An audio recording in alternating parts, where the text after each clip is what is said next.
మోడీ గారు.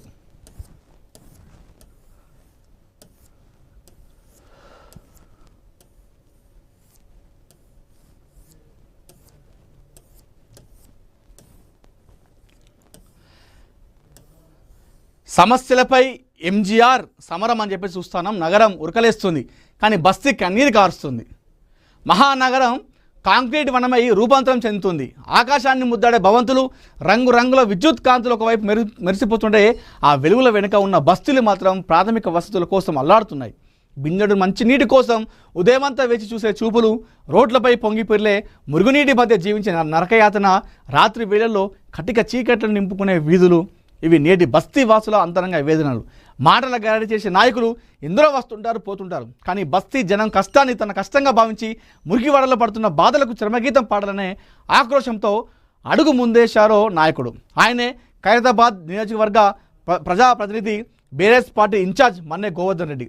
పదవుల పీఠాల కంటే ప్రజల గుండెల చోటే మిన్న అని నమ్మిన ఎంజీఆర్ ఖైరతాబాద్లోని ప్రతి గల్లీని, ప్రతి బస్తీ గడపను తాకుతూ చేపడుతున్న సమస్యలపై సమరం పాదయాత్ర ఇప్పుడు నియోజకవర్గంలో ఒక నవశకానికి నాంది పలికింది. నగరం వేగంగా విస్తరిస్తున్న బస్తీ ప్రజల జీవితాల మార్పు రావాలంటే వారి సమస్యలను నిరంతరం వినే నాయకుడు కావాలి. 24 గంటల ప్రజల అందుబాటులో ఉంటూ సమస్య వినడమే కాకుండా దానికి క్షేత్రస్థాయిలో పరిష్కారం చూపిస్తున్న మన్నె గోవర్ధన్ రెడ్డి బస్తీ వాసుల గుండెల్లో చెరియని ముద్ర వేస్తున్నారు.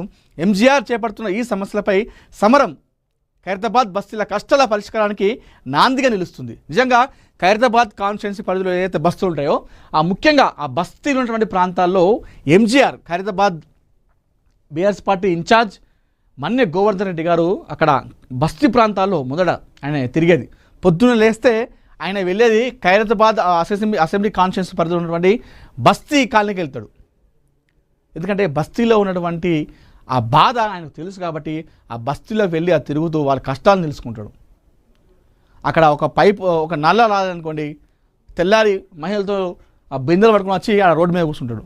ఆ పరిష్కారం చేస్తారా చేయరా, చేస్తే ఎప్పుడు చేస్తారని చెప్పేసి అక్కడనే ఫోన్ చేసి కనుక్కొని అది ఓకే అయిన తర్వాత అక్కడి నుంచి వెళ్ళి ఆ నిరసన విరమణ చేస్తాడు.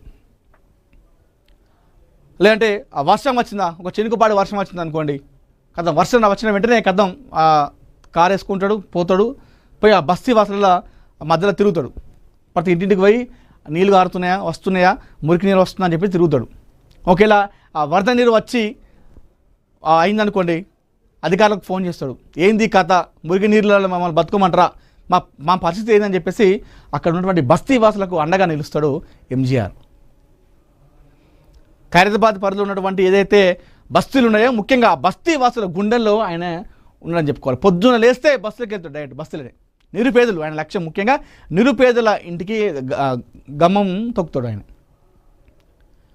నీళ్లు రాకపోయినా, ఇంకే సమస్య ఉన్నా కూడా, వర్షం కొట్టి ఆ మురుగునీరు వచ్చినా కూడా, ఆ డ్రైనేజ్ ప్రాబ్లం ఉన్నా కూడా, అన్నిటికీ ఏది ఉన్నా కూడా జనాలకు ఖైరతాబాద్లో ఉన్నటువంటి అక్కడ బస్తీ వాసులు గుర్తొచ్చే పేరు, ఏకైక పేరు ఎంజీఆర్ మన్నె గోవర్ధన్ రెడ్డి గారు. సో ఎప్పుడు చూసినా ఇది ఒక్కటే కాదు, ప్రతి సమస్య పైన ఆయన పోరాటం చేస్తూ ఉన్నారు ఖైరతాబాద్ పరిధిలో.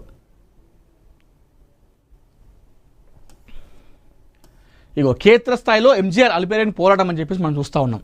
మహానగరంలోని బస్తులు ఎదుర్కొంటున్న ప్రధాన సమస్యలను స్వయంగా పరిశీలిస్తూ వాటన్నిటికీ క్షేత్రస్థాయిలోనే అధికారులను పురమాయించి పరిష్కారం చూపుతున్నారు ఎంజీఆర్.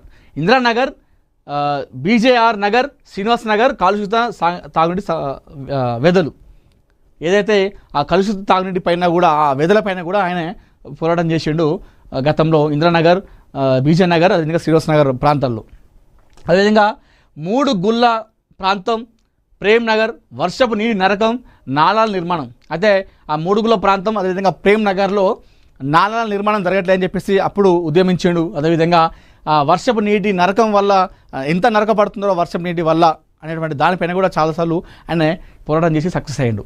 అదేవిధంగా సింగాడ బస్తీ, ఉదయనగర్ దెబ్బతిన్న నాలాలు, ప్రమాదకర విద్యుత్ స్తంభాలు, లైట్ వెలగకపోయినా, లేదంటే విద్యుత్ స్తంభాలు కిందికి వేలాడుతూ ఆ వైరు తీగలు ప్రమాదకరంగా ఉండడం కావచ్చు, అదేవిధంగా ఆ విద్యుత్ దీపాలు రాకపోయినా, అదేవిధంగా ఆ దెబ్బతిన్నటువంటి నాలాలపైన రీకన్స్ట్రక్షన్ చేయాలని చెప్పేసి వాటిపైన కూడా ఆయన ఉద్యమించిండు, పోరాటం చేసిండు. దానికి సమస్య పరిష్కారం చూపే విధంగా అడుగులు వేయడం జరిగింది సింగాడ బస్తీ, అదేవిధంగా ఉదయనగర్ ప్రాంతాల్లో మన ఎంజీఆర్ గారు.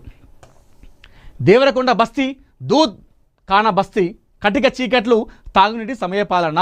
ఇది తాగునీటి సమయపాలన, అక్కడ తాగునీటి కోసం ఒక టైం టు టైం ఉండాలని చెప్పేసి దానిపైన పోరాటం. అదేవిధంగా కటిక చీకట్లు, ఆ ఏరియాల్లో మొత్తం వెళ్తే చీకటిమయం, అలాంటి ప్రాంతాల్లో లైట్లు ఉండాలి, విద్యుత్ దీపాలు ఉండాలి, విద్యుత్ కాంతుల మధ్య ప్రజలు జీవించాలని చెప్పేసి ఆయన పోరాటం కూడా చేయడం జరిగింది. వీటన్నిటిలో కూడా ఆయన సక్సెస్ అయ్యిండు. ఆ సమస్య అధికారులకు చూపించిండు, దానికి పరిష్కారం అయ్యే విధంగా కూడా అడుగులు వేయడం కూడా జరిగింది. ఈ విషయాల్లో ఖైరతాబాద్ పరిధిలో ఉన్నటువంటి ఆ పరిధిలో ఆయన గుండెలో, అందరి గుండెలో ఎంజీఆర్ చిరస్థాయిగా నిలిచిపోయిందని చెప్పుకోవాలి. సో ఏదైనా సమస్య వస్తే ఎంజీఆర్కు ఫోన్ చేస్తూ ఉన్నారు ఖైరతాబాద్ ప్రాంతంలో ఉన్నటువంటి ప్రజలందరూ కూడా. ఆ పేరును, ఆ నమ్మకాన్ని అయితే, ఆ భరోసాని కల్పించుకున్నాడు జిల్లాల్లో మన ఎంజీఆర్ గారు.